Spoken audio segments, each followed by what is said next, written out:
Right here in Jeffersons on Valleydale for another episode of the Jag Connection with Spain Park head football coach Tim Vikakis, fresh off a Friday night 42-7 victory, which claims Spain Park their first region title since 2015. How's that feel to hear, Coach? It feels great. I mean, these kids, they bought into it and they care about each other and they've worked their butts off. And we've taken it one game at a time, one day at a time. And, it was fun. We told them years ago at the very first meet and greet that we're going to be competing for championships and we're going to do it the right way. And we have done it the right way. And, our kids claimed the first region championship in a while. So it's really proud of them, proud of the coaches. We've got a lot of good people around them. And, it was fun to see the seniors go out on senior night in that way. Real quick, we'd be remiss if we didn't congratulate our sister school, Crosstown Hoover, for their championship as part of Hoover City Schools. They got a region championship for 7A Saturday or Friday night, so good to see all Hoover City Schools doing well. But you did mention senior night. How many seniors did you congratulate on Friday night? 31. 31 seniors, and a lot of them got some action on Friday night, fortunately, because of the way we played and some of the score. Yeah, a lot of them got in, and big Landon Johnson, which we'll see in a minute, came to me this week. He didn't come to me. He sent a coach to me. He said, hey, I got a request. Big Landon wanted to know if we got inside the 5, could he get a dive to score? And I said, absolutely. There you so go. The very next day we started working on it. And so he got an opportunity to get in there and score, but it was awesome to watch. I don't know, his crane kick celebrations need some work, but it was good to see it. I mean, I think everybody on the sidelines erupted when they saw it because he means a lot to our program, and he's done everything asked of him from day one. Well, we are going to be bringing big Landon Johnson on later tonight, along with Corey Barber Jr., wide receiver. And I want to congratulate them. But you got a guy like Landon Johnson who, this sophomore class that just came through was really your first class, because that's the first class you really started working with. Freshmen were with freshman coaches, even though they were a part of the program. So that'd be a little, Landon's a guy that you talk about. You talk to every coach, they say it means a lot to him. And I think that philosophy with that group of sophomores is what's really kind of built this team into what they are today, is it not? Oh, there's no doubt. I mean, that first group of kids, they were coming out of 9th grade football, and, their first year with us was when they were in 10th grade. And they saw the struggles. They saw the, just any time a program starts to change, it has its growing pains. It has its good days, bad days. We just tried to keep stacking hard work days on top of each other because they weren't all good days. And, Landon and a lot of these seniors, man, they stuck with it. A lot of kids would not have stuck with it. Some kids did not stick with it. But kids like Landon are the reasons we're sitting where we are today. And, we're sitting on a historic season here at Spain Park, and the senior class is the reason why. You don't know this going into Friday night, but you will at least get one more game at home through the playoffs by clinching the region. But I also want to give a shout-out to our administration, Dr. E, Mr. Britnell, Coach Donaldson. They let the students and the parents come out and celebrate with the seniors and the team on the field. And I know that not only means a lot to the players, means a lot to the students, means a lot to the coaches. Talk a little bit about that, just how you kind of wrap that up in your regular season schedule at home, finishing that way. Yeah, I mean, a lot of times parents and family members and friends and students, they don't see the big picture. If we were to let, people out on the field every game and something were to happen, it's going to come back on our administration. So our administration does a really good job of keeping our kids safe just on a day-to-day basis, on a game-to-game basis. But they did allow the parents to come out and take pictures. And, it was just a good thing to have a bunch of people who care about our football program, who care about our kids together after a big win. And, in that moment, it was just good to have a lot of people there taking pictures. What do you attribute some of your success to on Friday night? Because that was a good team you beat. They're averaging over 400 yards of offense a game. He's probably he's a senior quarterback, one of the better quarterbacks in the area, a dual threat. And you guys effectively talked to Brock Bradley, and he said it was nice to see the defense get that and effectively shut it down and let the offense then have the ball and do what they did. But what do you attribute that shutdown to? Because I don't think a lot of people expected that.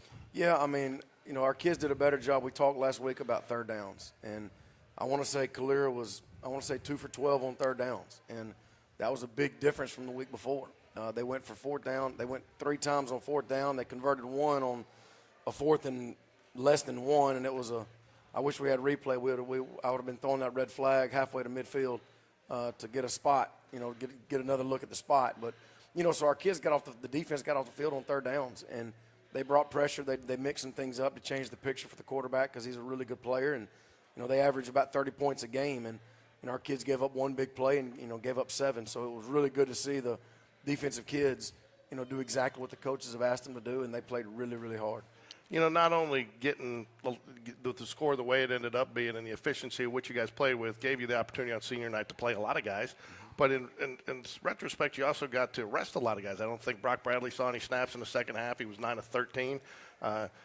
C.J. Calley and Dakari Shanks only had a total of 10 carries between the two of them. And I know they had a lot more plays, but, you get to give them a little bit of rest as they head into this grind of the last 2 regular season games. So what's that? I mean, that's not how you drew it up, but it definitely took advantage of it. Yeah, it's not. I mean, you don't go into games, putting people on a pitch count. But as the game progresses, you got to make smart decisions on big picture. You Corey Barber, Mitchell Frazier's, I don't think they went back in second half, and there's just things you got to do because you don't want to – you don't want somebody to get hurt, which you can't control if they get hurt or not, but you don't want them to get hurt when the game's out of hand. And also it gives a chance for Nash Davis to get some reps, some other guys at receiver. And so it was a good thing that our kids, the biggest thing I told our kids today is just keep the positive energy going. Don't matter if you score or somebody else scores. If you get carries or somebody else, we win. And that's what it's about. It's about our team having some success.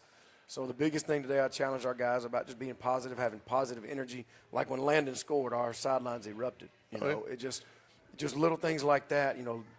Having a legit culture, a real program leaves clues behind, and little clues like that are the ones that make you proud. Well, you talk about Eli Smallwood, quarterback in, I believe, on that series when Big Landon scores.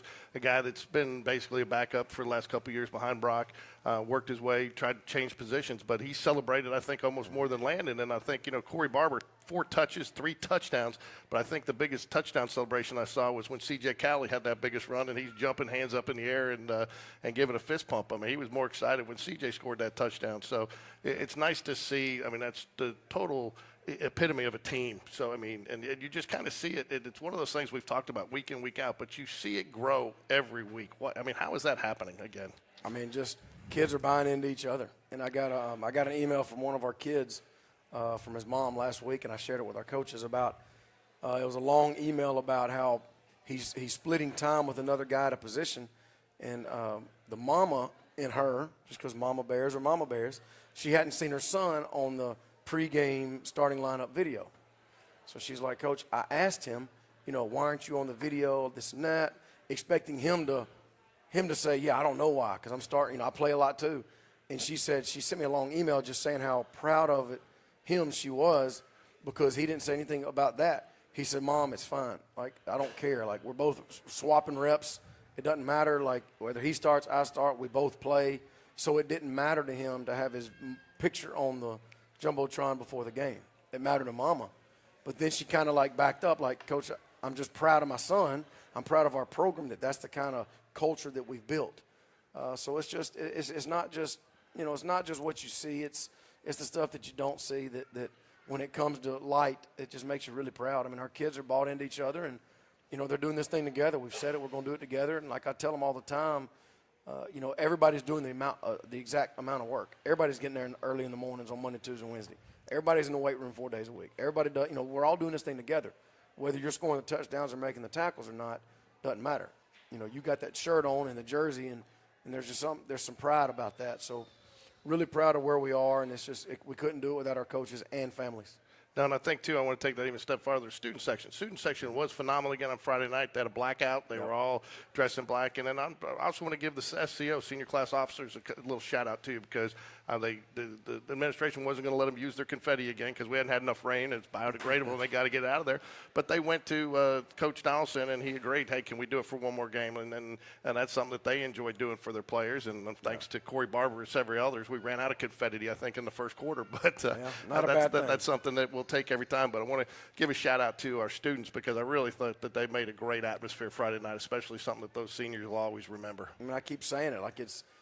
A Friday night football game is more than just the football team playing. It's an experience for the community, for the parents, for the students, for the little. I looked over at one point. There was about 10 or 15 little Spain Park Jags in their jerseys on the sidelines celebrating with our guys. So, it's just it's a community. It's not just the football team. It's everybody. It's the flag girls. It's the dance team. It's cheerleaders. It's their families. And it's it's obviously it's a lot more fun when you win, but we've been doing this thing together from day one. All right, well, let's get into some Friday night highlights from the Jaguars' 42-7 victory over Clear. Here's the first play of the game, basically. Yeah, so first play, when we saw them playing a lot of cover zero, that tells us that they're going to try to stop the run with as many guys as it takes.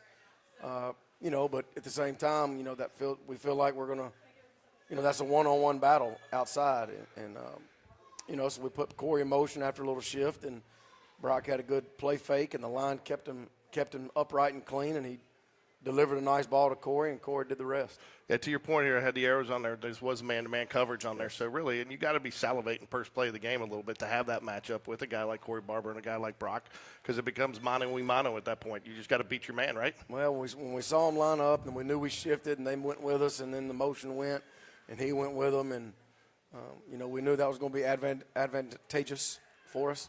And Brock made a great throw, and Corey did the rest.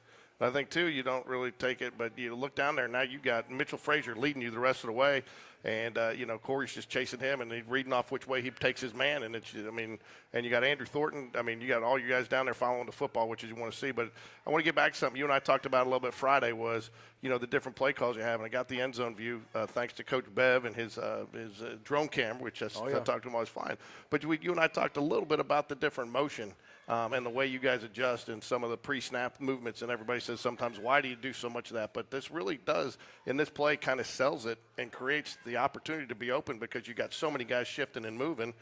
It makes it complicated to pick up, doesn't it? Well, it's a simple pass concept that we use. It's just we get there a different way. And I think I heard Steve Sarkisian mention it this weekend. They asked him about it, and he said they do a lot of pre-snap shifts to get back to run what they do basic stuff of. And that's exactly what we do. And we just try to, a lot of eye candy, make a lot of people move. And now you got the strong safety has to be the free safety now. You got the will has to be the mic. And you got a lot of rule beaters. And, we just try to do a lot of that and try to get our kids in positions to make plays. Yeah, I think the closest guy coming to tackle him on that play was the official down there. So here, again, you just draw up. And, again, you made the decision again, which, again, you got to give Coach Bush some credit, to come after him early because he's dangerous. And if he gets outside of that pocket, he can hurt you with his feet. He can hurt you with his arm. He can hurt you with his feet.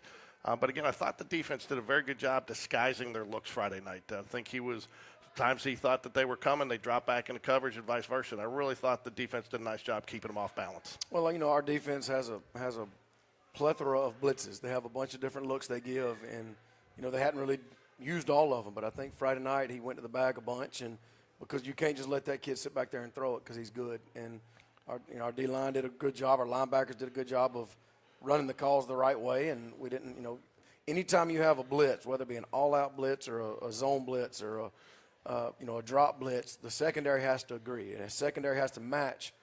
It has to make sense. You can't all-out blitz and not be in man or not have a drop zone. So the defense did a good job of knowing where to be, who to cover, whether it's zone or whether it's man. But our defense did a really good job, Coach Bush and them did, of changing the picture on the quarterback and bringing a bunch of different pressures. And to your point, when you do that, all 11 guys have to do their job because if one doesn't, you become exposed. And if he hits that right guy, which is how they got their touchdown, correct? Correct. We had a little breakdown, but that's that's part of it. That's part of blitzing. Talking to Coach Bush on Friday night, he said that that would be addressed on Sunday because you got to fix that going forward. That's it. So, again, back-to-back plays here. But, again, this is just as important as the defensive line stayed at home on the trick play. But really a coverage sack there. Your linebackers dropped and picked up the right guys. And, I was down in that end zone watching. There wasn't anybody open. You can't see it in the camera here. But they did a really nice job.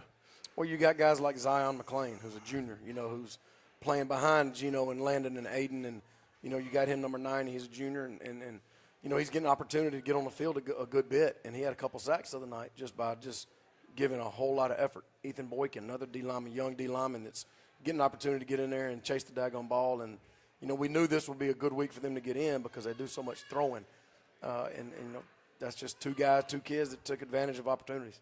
And, again, he brings it back to the middle, gets some help, cleans it up, and Jags get the ball back again. Here we go. Another play where some motion kind of creates the opportunity for Mitchell Frazier there, just get a little swing pass and pick up some yards. Yeah, Brock did a good job of reading who he's supposed to read, and they had a heavy box, and he knows that they have a heavy box, what to do with it, and we had good blocking on the perimeter, and, Mitch had a nice little gain here. Yeah, he picks it up, and again, and the thing too, your linemen did a nice job here as they get downfield, and they can do that because pass behind the line of scrimmage. Correct. But all engaged and really given a wide open green grass out there, and again, wide receivers blocking downfield just runs out of space because it goes to the short side of the field. That's it. And here, we got cover 0 again, and that's the decision some defenses have to make when we're in a heavy run set. As you see, there's a lot of guys in the box. And we gave Corey a chance to make a play, and Brock put it where he had to put it, and Corey went and got it. Yeah, nice route here, and again, you put it out there and just let him run to it, and you can see he's already looking back at the ball and just chases it down, and a good pitch and catch there. That was nice. Again, just got to beat one man, and that's what Corey Barber did there.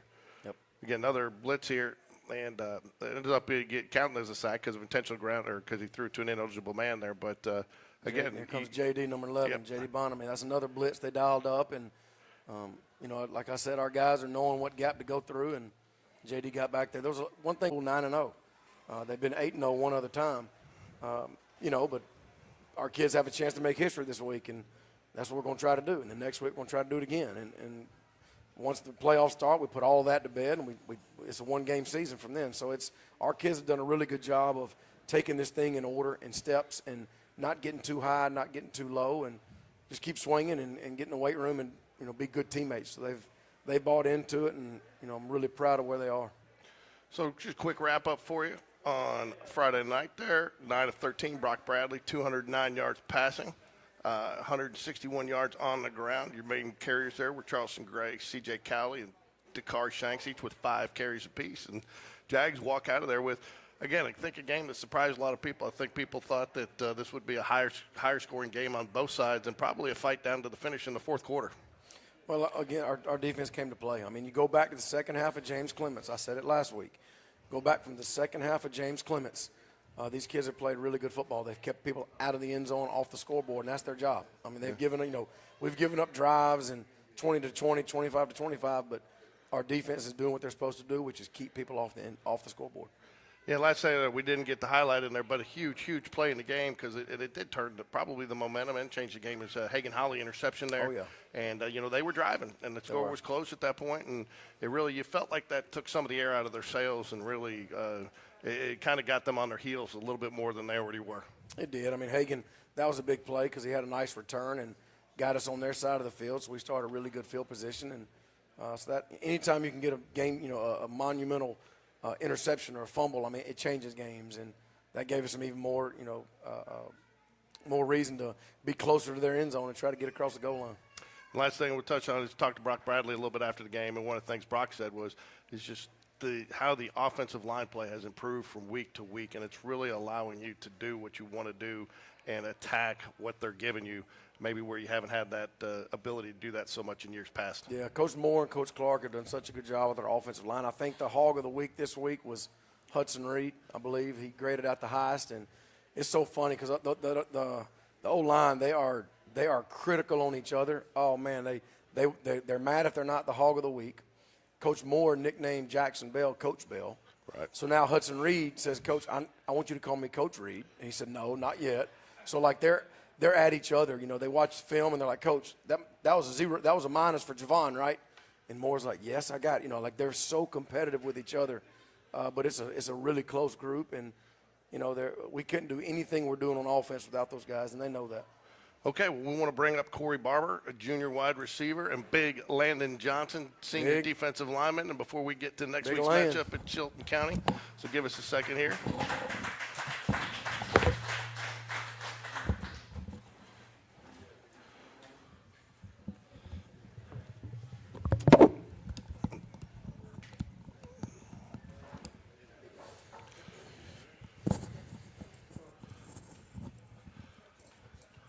There we go. You guys good? Can you hear me? Mic check, mic check. Yep, you're good.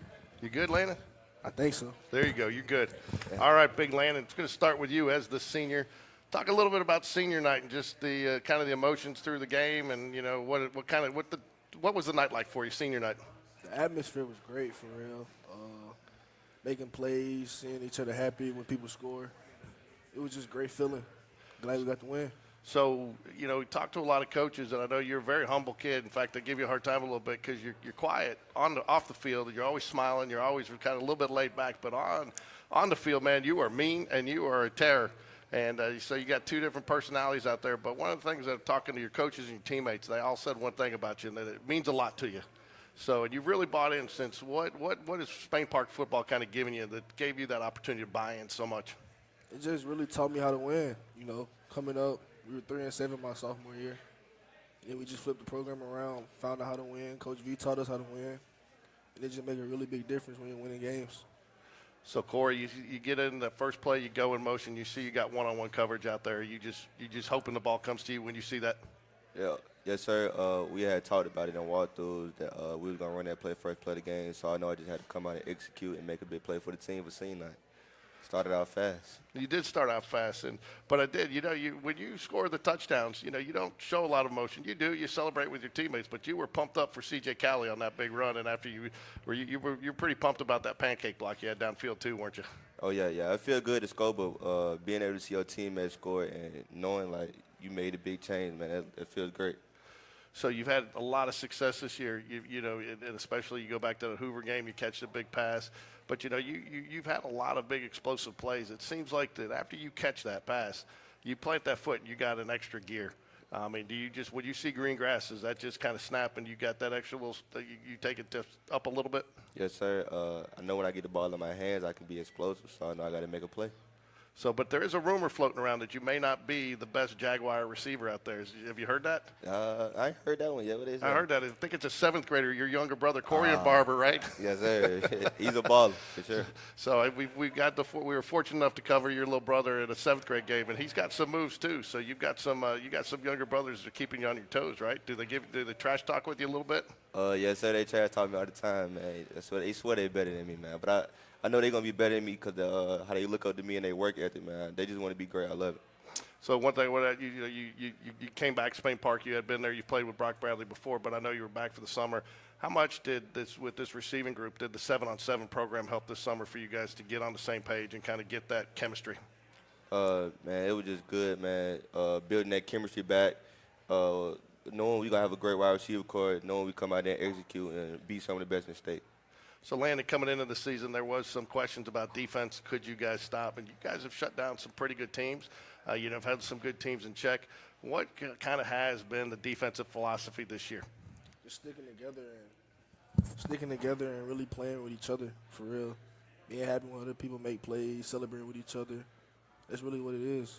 So I know you do. You're a leader on the team, and you're also a very smart football player. And one of the things that I know that Coach Bush does is he comes to you guys and he wants your input, not only throughout the week in practice and developing the plan, but also throughout the game. So what do you go? Some of the things you go tell Coach Bush during the game, because I know you're in his ear a lot, telling him what you see and what you think you guys can do. And that's first part. What are you seeing and telling him? But second part is, what does it mean to have a coach that will trust you and trust his players like that to have that kind of input? Yeah, trust goes a long way. He trusts us to see things on the field. We have a really good thing of telling us when the tight end goes, how the linemen are lined up, really everything like that, for real.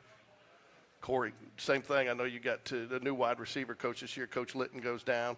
You got Coach Thompson that's been working with you, and another one. I know they get a lot of input. And what are you telling your coaches throughout the week? As you guys are prepping for the game plan. Man. It's just great having those two good wide receiver coaches like that, man. Coach Thompson, he's big on us. He's real hard on us. Then having Coach T.J. Simmons, knowing he's played at the next level, knowing he's done everything. So it's good to learn from that, and that's good for us. So, Landon, talking to you before the show, you said that you're probably going to be going to Alabama or Jacksonville State. You may try to walk on and play some football next year? Of course. So have you had any conversations? Have you been recruiting at all, or are you letting the season play out and then going to get after it? Just letting the season play out, really. Trying to see how far this goes. Hey, Corey, I know you're getting some looks. I think you got an offer from Louisiana Monroe with your friend Jonathan Bibbs, right, who was in town this week. Yes, sir. So there's also so, Landon, I want to talk to you about senior night and, just that you've been playing for Jaguars 4 years. What so far has been your favorite Jaguar moment on the field? Really, it's a lot of them. I can't really, put it into one. Really just building the bond with the teammates, winning games. It really brings us together. So, Corey, what do the Jags have to do these next couple of weeks to get ready for the playoffs? Just stay focused, stay humble, man. Stay straightforward. Don't get the big heads. Stay locked in. All right. Are you guys, that wide receiver group looks to be very tight-knit on the field. I see you guys on the sidelines. I see you guys sitting next to each other in the tent. Are you guys as close off the field as you guys are on the field? Yes, sir. We built that bond, man. That's how you got to be. When you have that connection, it helps on the field. So, Landon, you and Aiden Walker are pretty tight, aren't you? Of course. And Aiden's always smiling. But you guys, a lot of times, though, you don't get the numbers that somebody, but you are impacting the play because a lot of times you guys are drawing double teams, aren't you? And that's freeing somebody else up. So when you get out there, does it give you a little bit of a smile when you know you got somebody double teaming you because you know somebody's going to get theirs? Somebody going to make the play. That's all that matters for real. Get off the field. So I'll ask you the same question. Defensively, what do you guys need to do if you want to make a run here in the playoffs coming up the next couple of weeks? Just play ball. We need to get more shutouts. That's what we're really getting for. Is that's? I mean, I know Coach Bush takes it personally. You guys take it as personal when somebody scores on you? Of course. Of course. Okay. So I want to touch back into you and Brock Bradley have played together for a couple of seasons, haven't you? So you guys have kind of already had that chemistry built. You guys, not only you guys played together, but you guys are pretty good friends too, aren't you? Yes, sir. I mean, that's my guy, Brock, man. We built that chemistry, and we're like best friends. That's my guy. There you go. So what's one of your best memories of the season so far? Big memory for me is, man, that Hoover game, man. Being able to do that for the seniors, man, because, they ain't been Hoover in a long time. So being able to carry that big win at the Met, man, that's great. I'll tell you, that was one thing. We talked to all the cheerleaders and all the senior cheerleaders and dazzlers and some of the senior band members Friday. We talked to them all, and I'd say 95% of them asked them what their favorite moment was, and that was not only beating Hoover, but celebrating with the fellow students and the team on the field and that celebration. And, I mean, Landon, I saw you out there. You enjoyed that celebration, didn't you? That's something that was a game you guys really, really wanted. We've been wanting it for years. We finally got it. All the work paid off. Yep. So excited to host first Spain Park playoff game since 2015. Very excited. So, all right. You guys got anything else you guys want to add? So who's got better moves, you or your younger brother? Probably my younger brother. He's real. He's smaller, so he got to have those moves. See me, I can just run through people. Yeah, you can. So, well, thanks for joining us today, guys. We're going to bring Coach V back up, but I want to wish you guys the best the rest of the season, and go Jags. Go Jags. Go Jags. Landon Johnson and Corey Barber, ladies and gentlemen.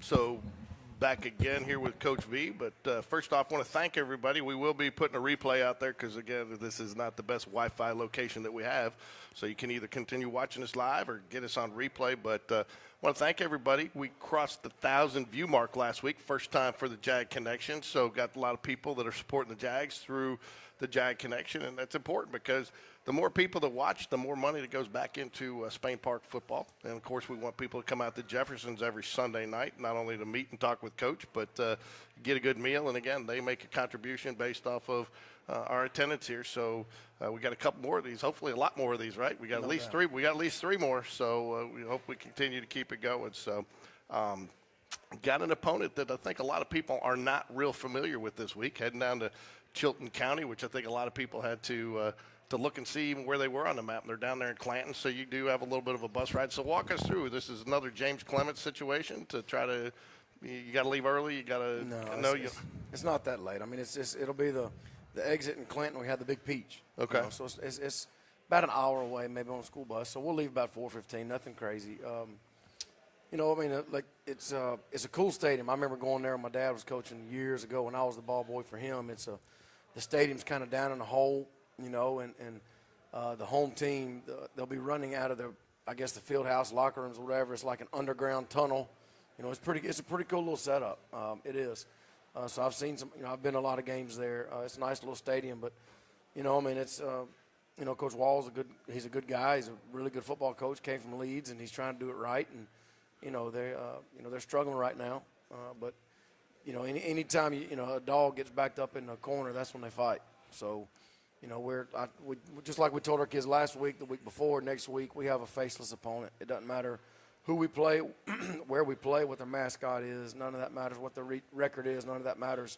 What matters is us playing to the standard that we've set. And, a lot of that has to do with how we practice, how we approach workouts, how we approach our days. And, it starts in the morning, 6:30, and we lift and we get our meeting done during the morning, and we come back, practice after school. We got a JV game tomorrow and a freshman game. So, what we do doesn't matter. It's not dependent on who we play. We're going to keep doing what we do, but we know we're going to get Chilton County's best. That's the thing about it is when you're having a good season, whenever you play teams, you're going to get their best. Well, that's what they say. I think there's an old adage: first time you take you look at somebody else's record, you take it for granted. That's going to be your first loss of the season. That's it. Again, to your point, these guys are dog back up in court. You got a lot of kids that are probably playing for playing time next year, trying to impress their coaches, and they're playing. And so you're going to get everybody's best effort. Partially, you're the region champion. People want to say they want to be the spoiler and knock it off. So, again, how do you, though, it's easy, though, sometimes to get caught up in on some of the outside drama and emotion and noise. How do you keep that out of the locker room? I mean, we don't talk about it. We just talk about what we have to do. And we made plenty of mistakes Friday night where we can go back and correct them, and we'll make mistakes during the week. And there's plenty of things we have to get better on. Our only opponent is us, and we got to fix us. And so there's plenty of things we can work on that we need to work on that we're going to work on to prepare us for Friday night. Tell us a little bit about Chilton County. What fans can expect down there?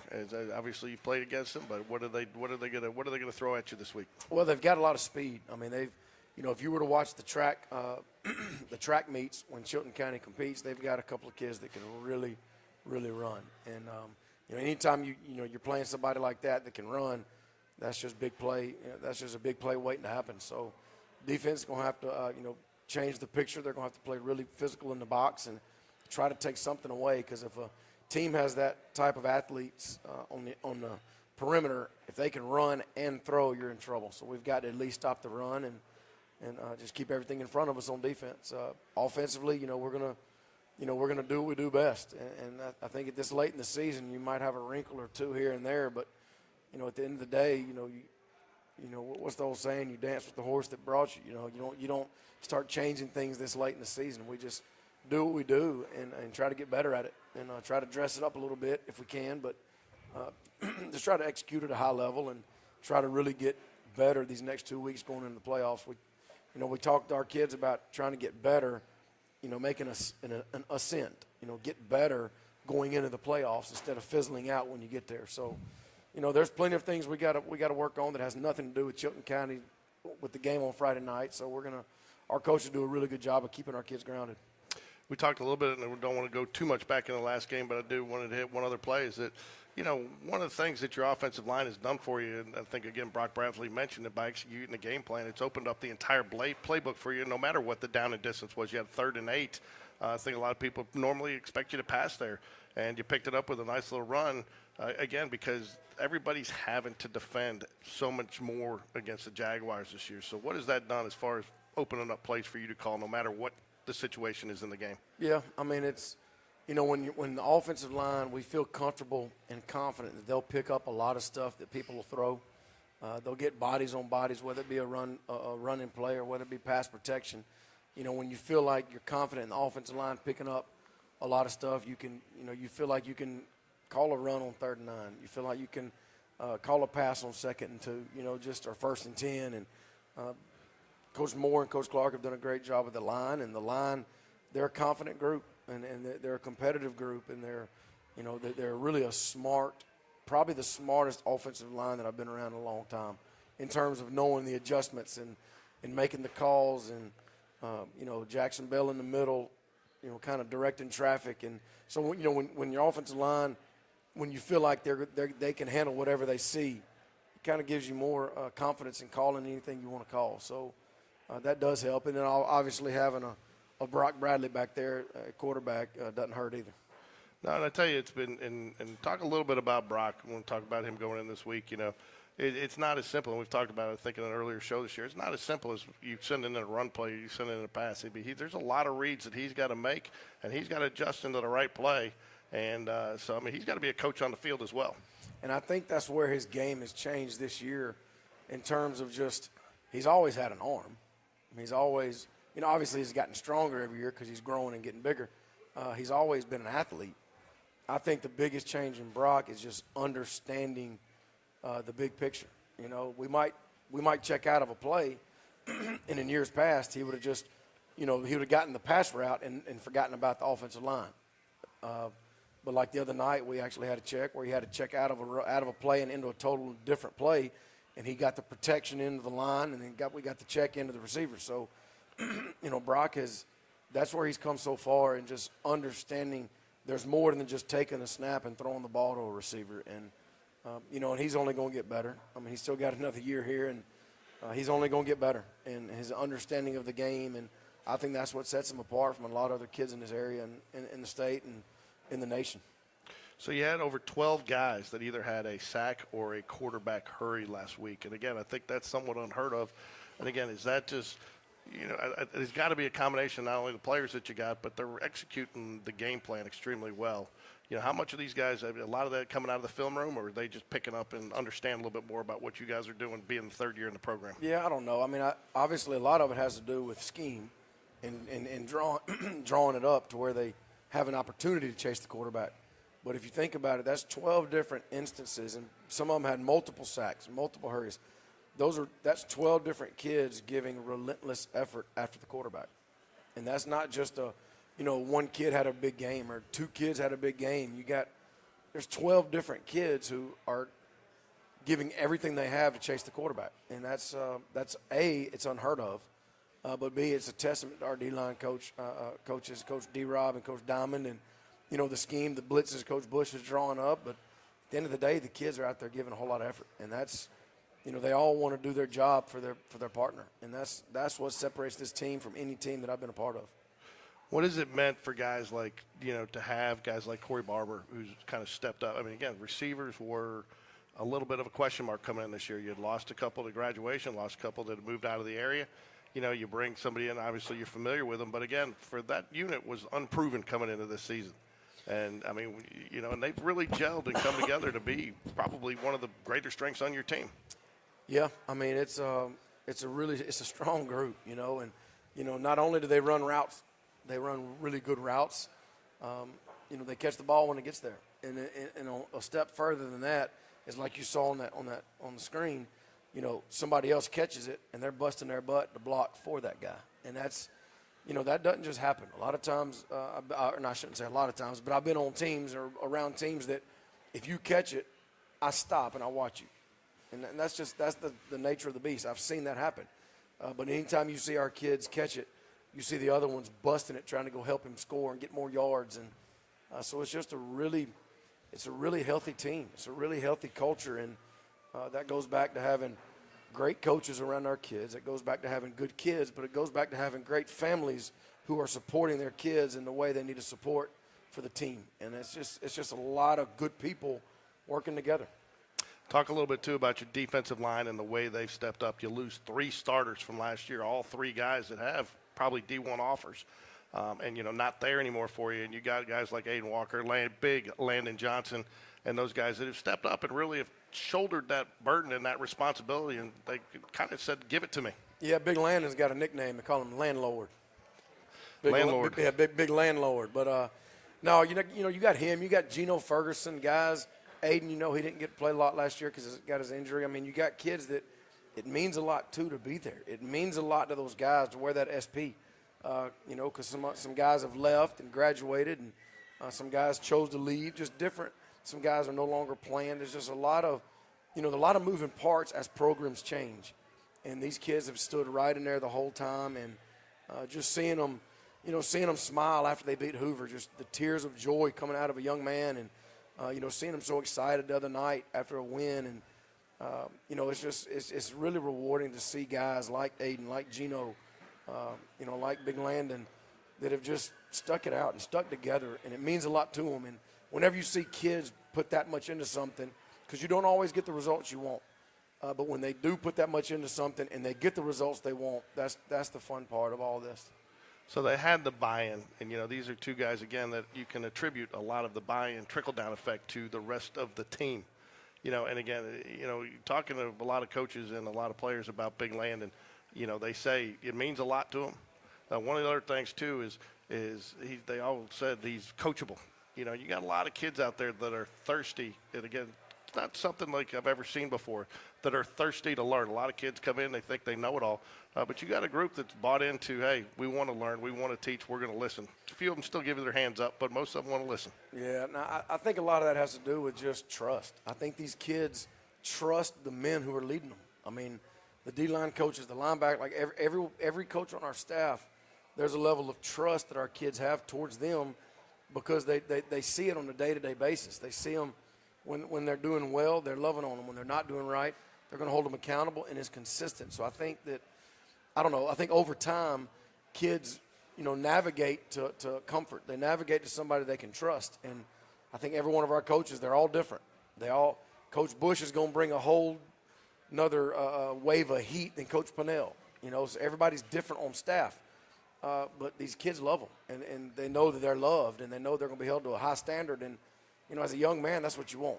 You might not think you want it sometimes, but as soon as somebody quits caring and quit holding you accountable, you're going to have a problem with it, and you're going to feel left out. So I just think there's a lot of trust between our kids and our coaches. And again, I go back to our families. I mean, our families, like the mama who emailed me the other day about her son. She's the one who had a problem not seeing her son. And her son was like, Mom, that doesn't even matter. Like, me and him share time. We know that. Like, it doesn't matter if my name's on there. It doesn't matter if, And the mom was almost like apologizing in her email to me that she had a problem with it. So it's just a lot of healthy things going on in our program, and there's a lot of people that gets credit for that. Hey, Corey, Barber, real quick, I just got a text in here from Logan Brownlee. It says you need to get in the weight room and do some dips. Is there an inside joke there? Oh, so back in 9th grade, you were his workout partner. You used to love doing some dips. Well, Logan says to get ready for the playoffs, you need to get back in the weight room and do some dips, all right? He says he's got it. All right, Logan's down at Auburn right now, isn't he? Yeah, he is down at Auburn. But they're